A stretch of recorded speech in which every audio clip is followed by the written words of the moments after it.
idea of a murderous schoolgirl was scandalous enough to attract lots of attention. Word of her arrest quickly spread across the entire nation. The trial turned into a media circus. I became a celebrity practically overnight.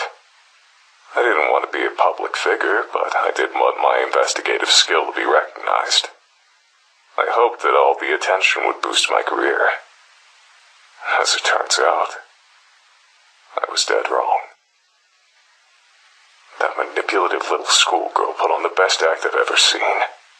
She cried non-stop, feigned ignorance at every opportunity, and had an excuse for every accusation leveled at her. The court fell in love with her, the media fell in love with her, the entire damn nation fell in love with her. She called me a dirty pervert who enjoyed leering at schoolgirls.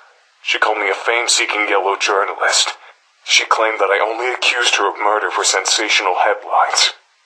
The court bought every word of it. The day the judge declared her innocent, the entire country celebrated like it was a damn holiday.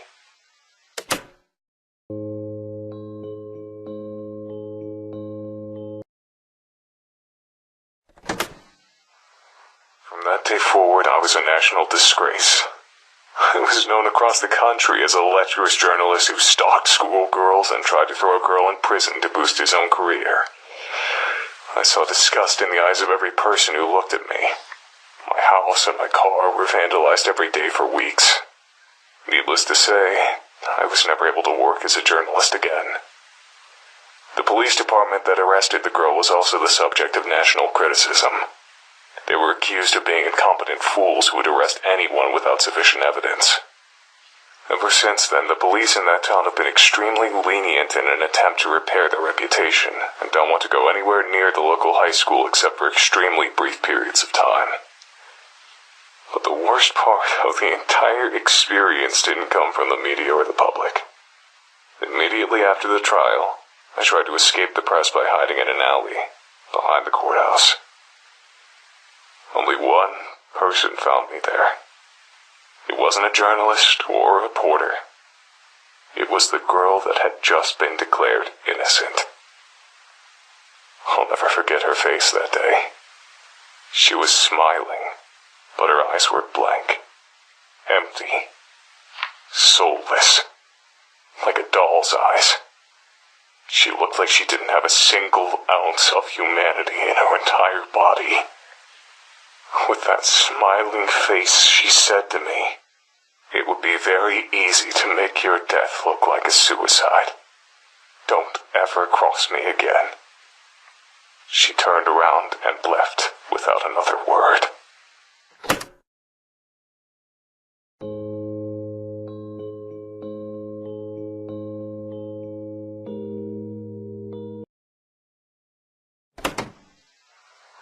My life was a living hell for about a year, while the trial was still fresh in people's minds.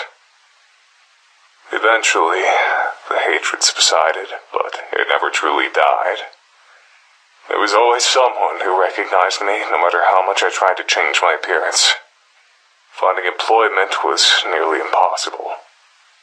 I drifted between part-time jobs and spent my free time drinking to ease the pain of becoming the national punching bag. It was around this point in time that I met my future wife. I still don't understand what she saw in me. I was an absolute wreck, not to mention the laughingstock of the entire country. But as soon as we met, she wanted to spend every waking moment with me. She wouldn't let me out of her sight, and got possessive if another woman so much as looked at me. I quickly came to depend on her for everything. It wasn't long before I couldn't live without her. I certainly wasn't in any state to take care of myself. I was like an adult-sized baby, helpless and vulnerable. Who knows? Maybe that's what she was attracted to. Maybe she just wanted to experience the sensation of owning a person. Maybe she wanted to keep a human pet. Maybe all she wanted was someone who she could emotionally depend on. Even after all these years, I don't understand why anyone would waste their time with a man like me. But none of that mattered. Despite all my flaws, she accepted me. that's all I needed.